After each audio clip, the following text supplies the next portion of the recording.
L'idée, c'est une équipe du haut de tableau qui arrive au Boost Camp. Ça devrait donc être facile pour le POFC.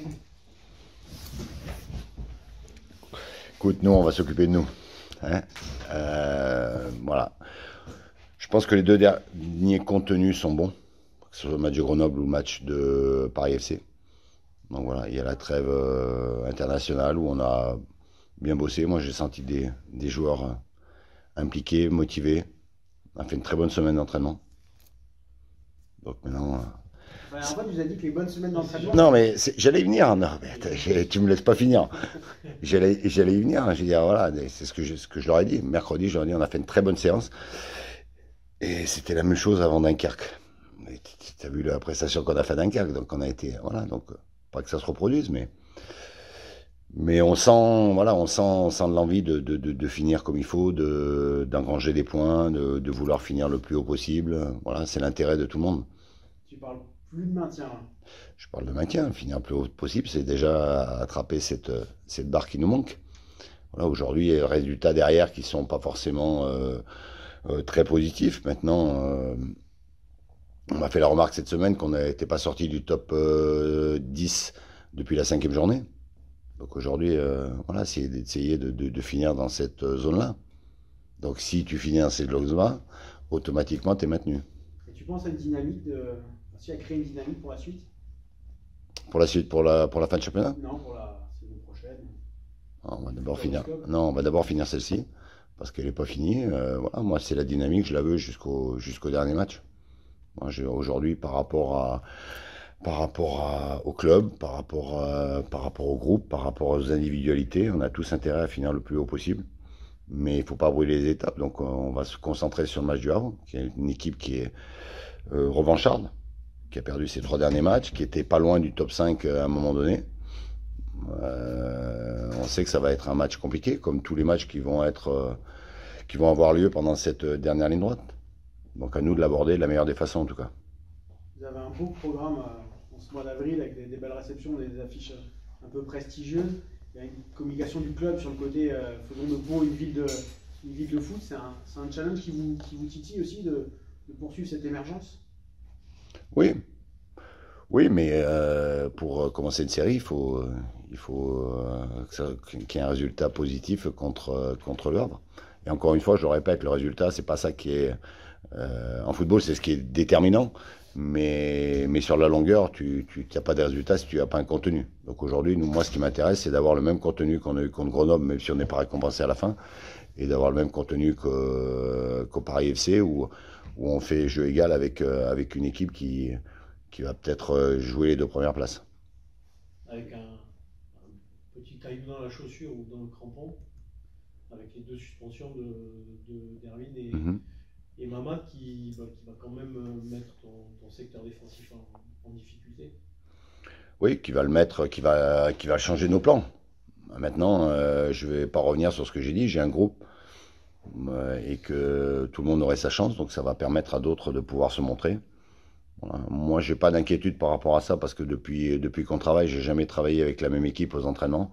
Chacun sait ce qu'il a à faire, que ce soit celui qui joue 90 minutes ou celui qui va en jouer 5 ou celui qui joue un match un peu plus rarement que les autres. Voilà, donc j'ai pas d'inquiétude sur ça. Ça va, ces absences, elles vont changer le système que tu aurais pu mettre ou... Je suis encore en réflexion.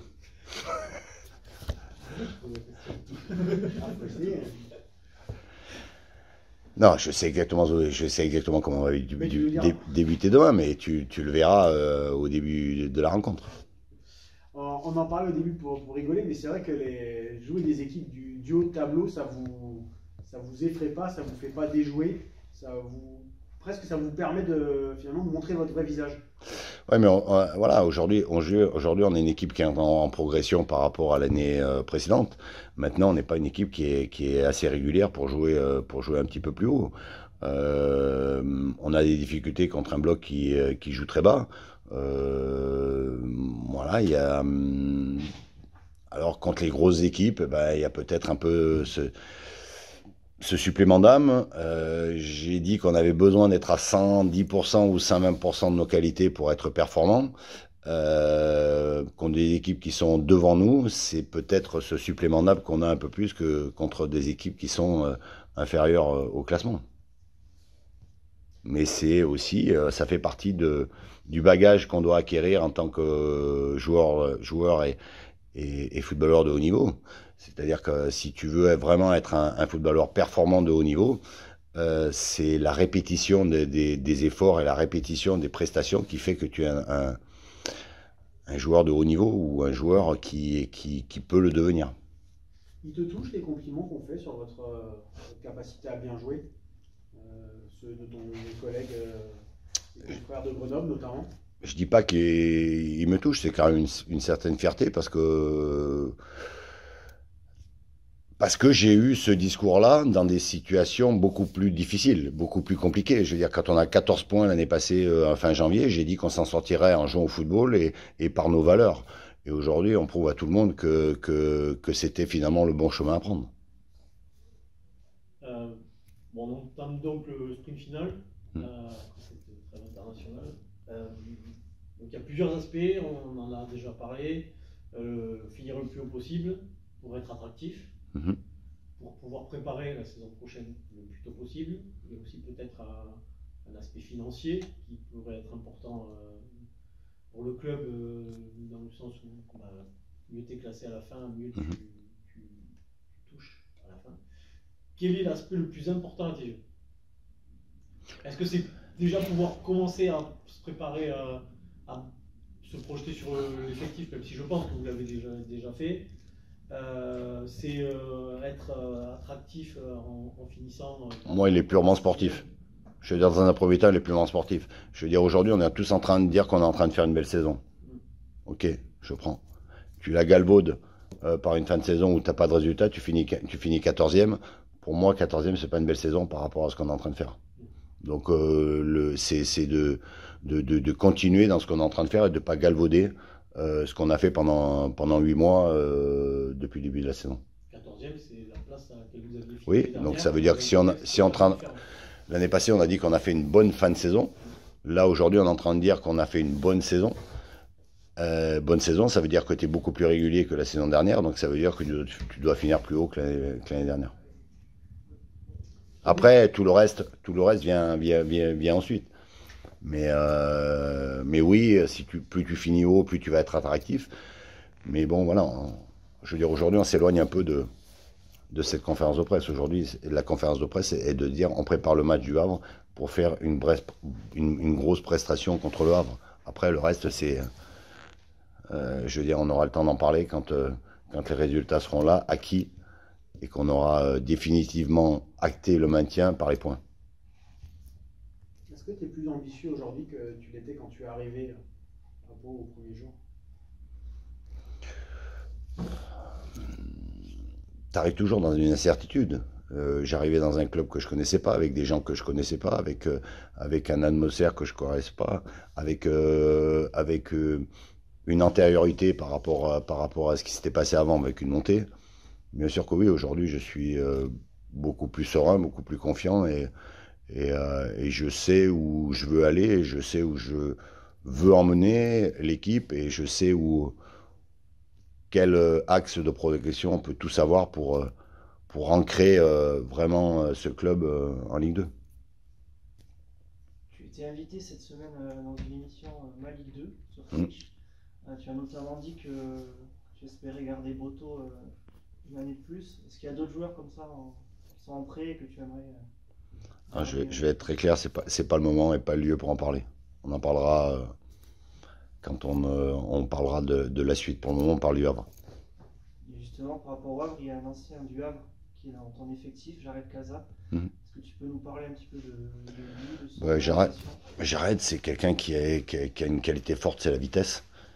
Voilà, après, c'est pas facile, il n'a pas joué beaucoup à Sion, il est arrivé, l'équipe tournait à peu près bien, on a changé de système qui ne correspond pas forcément à son profil de jeu.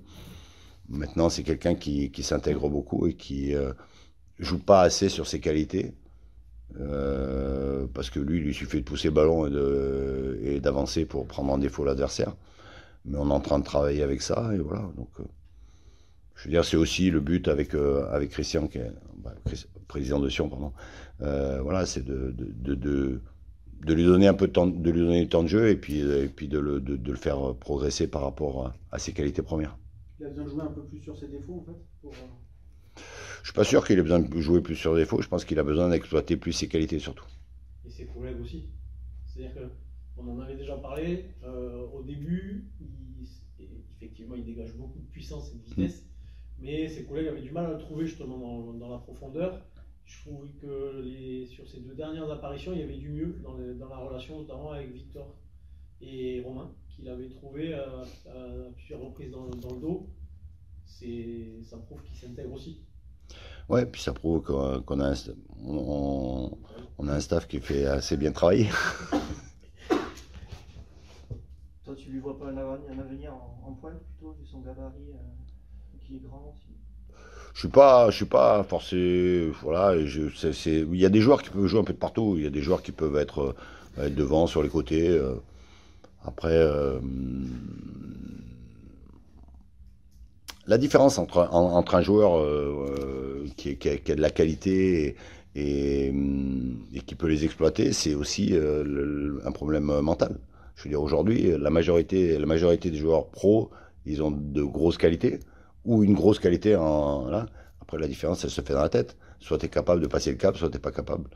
Maintenant, ça appartient à chacun, ça. Nous, on essaie de travailler là-dessus, mais la grosse différence, elle est entre ce que tu es capable de faire et ce que tu es capable finalement de donner à un moment donné. Et cette différence-là, elle se fait dans la tronche.